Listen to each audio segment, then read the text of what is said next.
lo que ocurrió ayer en la Suprema Corte de Justicia de la Nación.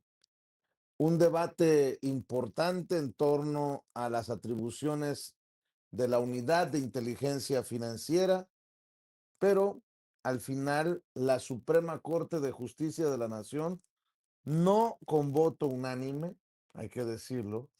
pero ha fortalecido el combate al lavado de dinero a través del bloqueo de cuentas, ha garantizado la proporcionalidad tributaria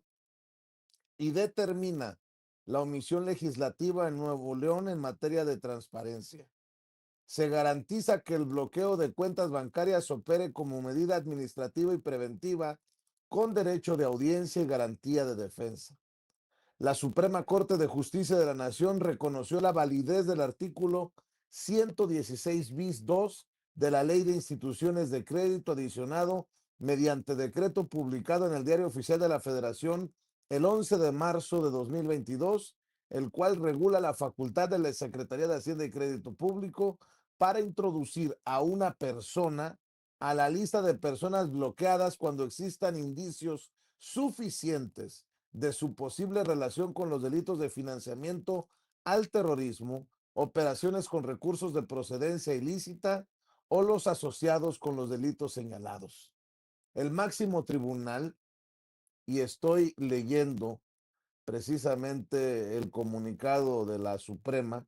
el máximo tribunal estableció que esta disposición regula un procedimiento claro que garantiza el derecho de defensa de las personas, pues prevé plazos definidos, asegura el derecho de audiencia, la posibilidad de ofrecer pruebas, la obligación de la autoridad de emitir una resolución debidamente fundada y motivada, así como la opción de impugnarlas ante tribunales administrativos. El Pleno consideró que el bloqueo de cuentas previsto en este esquema es una medida de naturaleza administrativa y preventiva orientada a proteger el sistema financiero y a cumplir compromisos internacionales en materia de prevención de lavado de dinero y financiamiento al terrorismo. En consecuencia, determinó que no equivale a una pena ni sustituye la función del Ministerio Público, pues no implica declarar culpabilidad penal ni imponer sanciones, ya que se inserta en un modelo de coordinación en el que la Unidad de Inteligencia Financiera actúa como un órgano técnico auxiliar, mientras que la persecución de delitos sigue a cargo de la autoridad ministerial. También determinó que las porciones normativas que se refieren a delitos asociados y la exigencia de contar con indicios suficientes garantizan el principio de seguridad jurídica y de taxatividad, porque por un lado se refieren a delitos claramente plasmados e identificables en normas financieras y penales y por otro lado se exige que la autoridad documente los elementos de riesgo en el expediente, funde y motive la inclusión en la lista y otorgue a la persona afectada una oportunidad real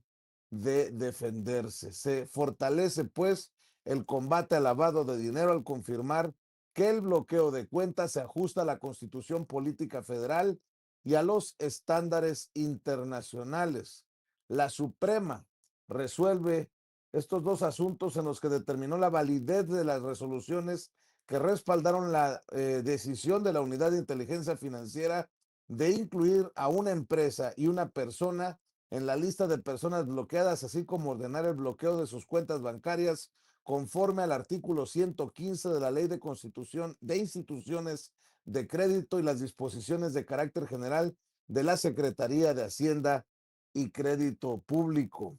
En el primer asunto, una empresa extranjera dedicada a la comercialización de productos perecederos impugnó su inclusión en la lista y el bloqueo de una de sus cuentas al considerar que la decisión carecía de motivación suficiente, no se sustentaba en acuerdos internacionales, no cumplía con el principio de tipicidad y se basaba en una valoración incorrecta de las pruebas. En el segundo asunto, la persona afectada cuestionó la negativa de retirarla de la lista argumentando que el bloqueo solo debía proceder cuando existiera una solicitud expresa de una autoridad extranjera. Al analizar ambos casos, la Corte determinó que el bloqueo de cuentas es una medida cautelar de carácter administrativo cuyo objetivo es prevenir riesgos en el sistema financiero. No se trata de una sanción definitiva ni implica declarar culpable a una persona, por lo que puede aplicarse cuando existan indicios de operaciones con recursos de procedencia ilícita. Yo sé que en ocasiones el lenguaje de la Corte es muy técnico para personas como usted y como yo, tal vez, para llegar a tener una claridad de lo que se está discutiendo. Lo cierto es que se dividen los ministros y ministras para continuar con esta lucha contra el lavado de dinero, el combate al lavado de dinero en nuestro país y aquellos que siguen defendiendo a las empresas y a los personajes que pues que no quieren que se les congelen las cuentas a pesar de que haya indicios y pruebas. Así que estuvo muy interesante el debate y tan interesante que salieron los defensores de Ricardo Salinas Pliego. Ahí es cuando uno se empieza a dar cuenta de qué lado de qué lado masca la iguana. Salieron a defender a la ministra Yasmín Esquivel por oponerse a esta propuesta de resolución presentada por la ministra Loreta Ortiz y que al final fue aprobada por mayoría. Ya vamos a estar desmenuzando este tema para ustedes. Amigos, amigas, ya estamos listos para hablar.